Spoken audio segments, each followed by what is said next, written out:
কৃপণ বয়স্ক miss cruise দীর্ঘকাল নিজের অর্থ ছাড়া অন্য কাউকে বা কাউকে পছন্দ করতেন না। ক্রিসমাস এবং নিউ ইয়ার অন্যদের জন্য যে আনন্দ নিয়ে এসেছিল তা তিনি বুঝতে পারেননি। অতএব ছুটির প্রাক্কালে বৃদ্ধটি তার সহকারীকে তাড়াতাড়ি কাজ ছেড়ে দিতে অস্বীকার করলেন, যিনি তার ছেলের জন্য একটি উপহার কিনতে চাইছিলেন। মিস ক্রুজ এমনকি তার ভাগ্নের পরিবারের সাথে ক্রিসমাস উদযাপনের আমন্ত্রণটি প্রত্যাখ্যান করেছিলেন এবং অভাবী বাচ্চাদের সহায়তার জন্য অর্থ অনুদানও অস্বীকার করেছিলেন।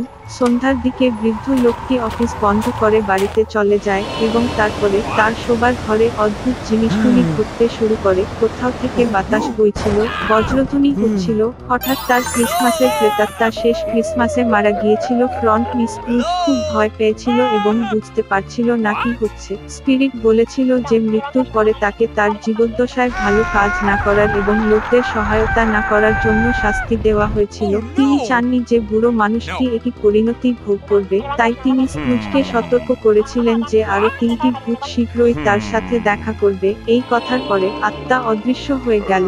বৃদ্ধ লোকটি ভান করলেন যে কিছুই হয়নি, তবে শীঘ্রই একটি শিশুর ভূত তার সামনে উপস্থিত হয়েছিল। মিস ক্রুজ স্তব্ধ হয়ে গিয়েছিলেন কারণ এটি ছিল তার বিগত বছরগুলির চেতনা। ম্যাজিকের সাহায্যে ভূত তাদের অতীতে স্থানান্তরিত করে। বৃদ্ধ যে শহরে তিনি জন্মগ্রহণ করেছিলেন এবং বেড়ে ওঠেন সেখানে নিজেকে ছোট ছেলে হিসাবে দেখেছিলেন। তিনি ক্রিসমাস ট্রি সাজছিলেন এবং তিনি খুব মজা পান। তারপরে মিস ক্রুজ তার যৌবনে নিজেকে দেখেছিলেন, যেদিন তিনি আনন্দ এবং আশায় পূর্ণ। তিনি তার প্রিয়তমের কাছে প্রস্তাব করেছিলেন। তারপরে বৃদ্ধ নিজেকে দেখে পরিপক্ক হয়ে উঠলেন। তার স্ত্রী কাঁদছিলেন এবং তিনি কেন বুঝতে পারলেন না যে কেন তিনি তার সাথে আলাদা হলেন। আসল বিষয়টি হল স্ক্রুজ তার দিকে আর মনোযোগ দেয়নি, কেবল অর্থের কথা ভেবেছিল।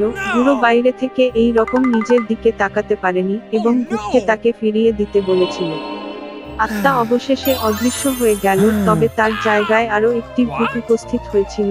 বড়দিনের আগের দিন তিনি স্ক্রুজকে তার সহকারীদের বাড়িতে নিয়ে যান। পুরো পরিবারটি একটি দুর্বল টেবিলে বসেছিল। বৃদ্ধ লোকটি নিশ্চিত ছিল যে তারা সকলেই তাকে ঘৃণা করে, তবে তিনি নিশ্চিত হয়েছিলেন যে এটি এমন ছিল না। সহযোগী মিস ক্রুজের স্বাস্থ্যের জন্য একটি টোস্ট অফার করেছিলেন এবং তার স্ত্রী খুব স্বেচ্ছায় টোস্টে যোগ দিয়েছিলেন। এবং তখন বৃদ্ধ লোকটি লক্ষ্য করলেন যে তার সহকারীটির পুত্র অসুস্থ।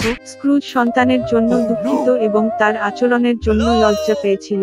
অতঃপর ভূত বৃদ্ধাকে তার ভাগ্নির বাড়িতে নিয়ে গেল। তার পুরো পরিবার ছুটির দিনে খুশি ছিল। সবচেয়ে বড় কথা, তারা মিস ক্রুজের জন্য টেবিলে একটি আসন রেখেছিলেন। বৃদ্ধটি এটি দেখার আশা করেনি। তিনি সর্বদা ভাবেন যে পুরো পরিবার তাকে ঘৃণা করে। অবশেষে ভূত অদৃশ্য হয়ে গেল, তবে ভবিষ্যতের বছরগুলির আত্মা তার জায়গায় উপস্থিত হয়েছিল। তিনি মিস ক্রুজকে তার নিজের জানাজায় নিয়ে এসেছিলেন। প্রত্যেকে বলেছিলেন যে অবশেষে বৃদ্ধটি মারা গেলে তাদের পক্ষে সহজ হয়ে ওঠে, তবে তিনি বুঝতে পেরেছিলেন যে তার পুরো জীবনে তিনি কারো মঙ্গল করেননি। তারপরে স্ক্রুজ তার সহায়তাকারী ছেলের সমাধিতে ফুল নিয়ে যেতে দেখলেন। বৃদ্ধ লোকটি আর এটি দেখতে পারল না এবং ভূতকে তাকে ফিরিয়ে আনতে বলল। তৃতীয় আত্মা অদৃশ্য হয়ে গেল এবং স্ক্রুজ আবার ঘরে ফিরে এল। বৃদ্ধটি অবশেষে আরো ভালো জন্য পরিবর্তন করার সিদ্ধান্ত নিয়েছে। ভাগ্যক্রমে তিনি দেখতে পেলেন যে সময়টি কয়েক ঘন্টা ফিরে গেছে। মিস ক্রুজ 1 মিনিট নষ্ট করার সিদ্ধান্ত নিলেন। তার তখনও সমস্ত কিছু পরিবর্তনের সময় ছিল। বৃদ্ধা আসন্ন ক্রিসমাস সম্পর্কে আন্তরিকভাবে খুশি ছিল। তিনি সর্বাধিক ব্যয়বহুল এবং চর্বিযুক্ত টার্কি পাঠিয়েছিলেন তার সহকারী বাড়িতে। এরপরে স্ক্রুজ সাহায্যকারীর পুত্রকে একটি উপহার পাঠিয়েছিল এবং দাতব্য প্রতিষ্ঠানের জন্য প্রচুর অর্থ দান করেছিল। এরপরে বৃদ্ধা তার ভাগ্নের সাথে ক্রিসমাস উদযাপন করতে গিয়েছিলেন, যেখানে পুরো পরিবার তাকে স্বাগত জানায়। পরের দিন স্ক্রুজের সরকারি কাজ করতে এসে তিনি তার বেতন বাড়িয়েছিলেন। তার ছেলের জন্য বৃদ্ধা গডফাদার হয়েছিলেন। মিস ক্রুজ ছেলেটিকে সর্বোত্তম সম্ভাব্য চিকিৎসা দিয়েছিলেন এবং তিনি একটি সুস্থ জীবন উপভোগ করে চলেছেন। সেই থেকে কৃপণ বয়স্ক লোকটি শহরের বিনয়ী এবং সবচেয়ে উদার ব্যক্তি হয়ে ওঠে এবং সর্বজনীন প্রেম এবং সম্মান অর্জন করে। একসময় সেখানে একটি মা শূকর এবং তার 3টি পিলেট ছিল। 3 ভাই একই উচ্চতা। গোল গোলাপি একই মজার লেজ সহ সমস্ত গ্রীষ্মে শূকরগুলি সবুজ ঘাসে খেলেন, রোদে পোড়ায়, পদে ফোড়ায়। তবে তখন শরৎ এসেছে। একদিন আমার মা বলেছিলেন তাদের শীতকাল নিয়ে চিন্তাভাবনা করার সময় এসেছে। তিনি তাদের একটি বড় বাড়ি তৈরি করতে বলেছিলেন। ছোট ভাই বলেছিলেন শীত এখনো অনেক দূরে। মাঝ ভাইটি বলেছিলেন যে প্রয়োজন হলে তিনি নিজের বাড়ি তৈরি করবেন, এবং বড় ভাই নিজেই বাড়িটি তৈরি করার সিদ্ধান্ত নিয়েছে। ছোট এবং মাঝের ভাইয়েরা তাদের গেমস খেলা ছাড়া কিছুই করেনি। এটি প্রতিদিন আরও বেশি ঠান্ডা হয়ে উঠেছে।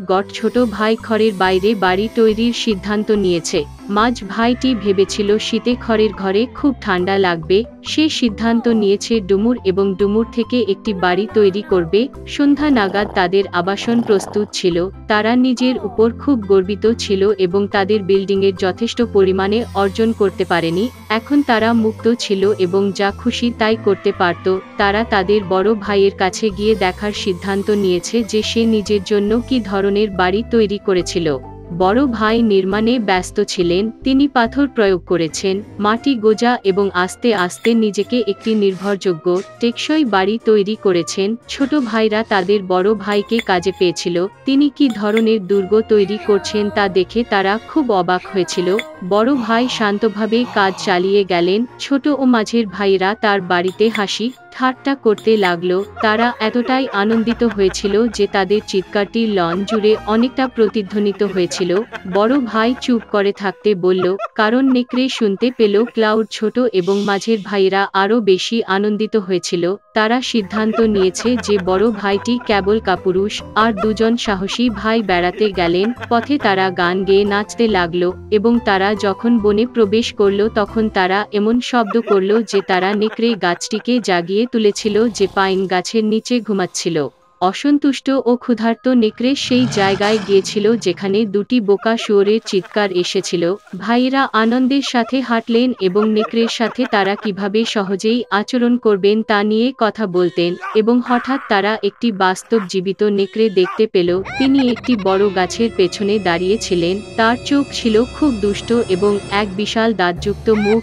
ভাইয়েরা এতটাই ভীত হয়েছিল যে তাদের পাতলা লেজগুলি কাঁপতে কাঁপতে কাঁপতে কাঁপতে থাকে। নেকড়ে লাফ দেওয়ার জন্য প্রস্তুত। সে দাঁত ছিঁড়ে এবং ডান চোখটি পলক করে।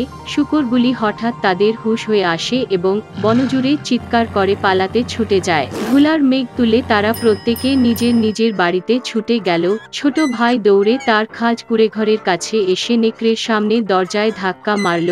নেকড়ে বড় হয়ে দরজা খোলার দাবি করলেন। ছোট ভাই ভয়ে ভয়ে একটা কোথাও বলতে পারল না। তখন নেকড়ে ফুঁকতে শুরু করল।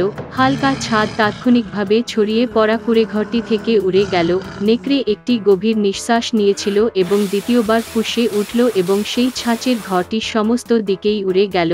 নেকড়ে খুশি হল, দাঁত ছিটিয়ে তার ছোট ভাইয়ের উপর ঝাঁপিয়ে পড়ল, কিন্তু শূকরটি চূড়ান্তভাবে ধাক্কা মেরে দৌড়ে গেল। সে ছুটে গেল মাঝ ভাইয়ের বাড়িতে। ভাইরা নিজেকে লক করে রাখতে এবং একে অপরের দিকে হতাশ হয়ে তাকিয়ে থাকে। নেকড়ে রেগে গিয়ে ফুঁকতে শুরু করল। বাড়িটা খানিকটা জিজ্ঞাসা করা। নেকড়েটি দ্বিতীয়, তৃতীয় এবং তারপরে চতুর্থ বার উড়ে গেল, তবে বাড়িটি তখনও দাঁড়িয়ে ছিল। নেকড়ে একটি দীর্ঘ নিঃশ্বাস নিয়ে পঞ্চবারের জন্য উড়ে গেল। ঘর কাঁপতে কাঁপতে ভেঙে পড়ল। ধ্বংসাবশেষের মাঝে কেবল একটি দরজা কিছুক্ষণ দাঁড়িয়ে ছিল। ভয়াবহতায় শূকরগুলি তাদের বড় ভাইয়ের বাড়িতে ছুটে যায়। নেকড়ে তাদের পিছনে ছুটল। তিনি নিশ্চিত যে এবার শূকরগুলি তার কাছ থেকে পালাবে না। শূকরগুলি দ্রুত, এমনকি বড় আপেল গাছটিকে আঘাত না করে দ্রুত পেরিয়ে যায়। আর নেকড়ে ঘুরতে এবং আপেল গাছটিকে আঘাত করার সময় পেল না, যা তাকে আপেল দিয়ে কভার এঁকে রেখেছে। একটি শক্ত আপেল তাকে চোখের মাঝে আঘাত করল। নগ্নের কপালে একটা বড় গোঁফ লাফিয়ে উঠল। এই সময়ে ছোট এবং মধ্য ভাইয়েরা বড় ভাইয়ের বাড়িতে ছুটতে এবং দরজাটি বোল্ট করতে সক্ষম হয়েছিল। নেকড়ে দৌড়ে দরজার দিকে গেল, বড় হয়ে দরজা খোলার দাবি করল। ছোট ভাইয়েরা খুব ভয় পেয়েছিল এবং এর বিনিময়ে কিছুই বলতে পারল না, এবং বড় ভাই জানত যে শক্ত পাথরের ঘরে তার এবং তার ভাইদের ভয় পাওয়ার কিছুই নেই। তারপরে নেকড়ে আরও বাতাসে চুষতে শুরু করল, সাথে সাথেই উড়ে গেল। তবে যতই এটি উড়ে গেল, একটি পাথরও সরল না। এবং তারপরে তিনি তাকিয়ে দেখলেন ছাদে একটি বৃহৎ প্রশস্ত চিমনি। সে সাবধানে ছাদে উঠে পাইপের নিচে যেতে লাগলো। শূকরগুলি একটি গন্ডগোল শুনেছিল।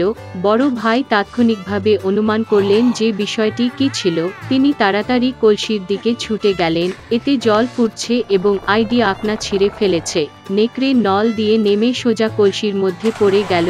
চোখ কপালে চওড়া। কাঁচা নেকড়ে একটি বুনো গর্জন নিয়ে ছুটে গেল এবং ছুটে গেল বনের দিকে, এবং 3টি ছোট শূকর তার দেখাশোনা করেছিল এবং খুশি হয়েছিল যে তারা এত চালাকভাবে দুষ্ট ডাকাতকে একটি শিক্ষা দিয়েছিল। সেই সময় থেকে ভাই এবং তাদের মা এক ছাদের নিচে একসাথে থাকতে শুরু করেছিল।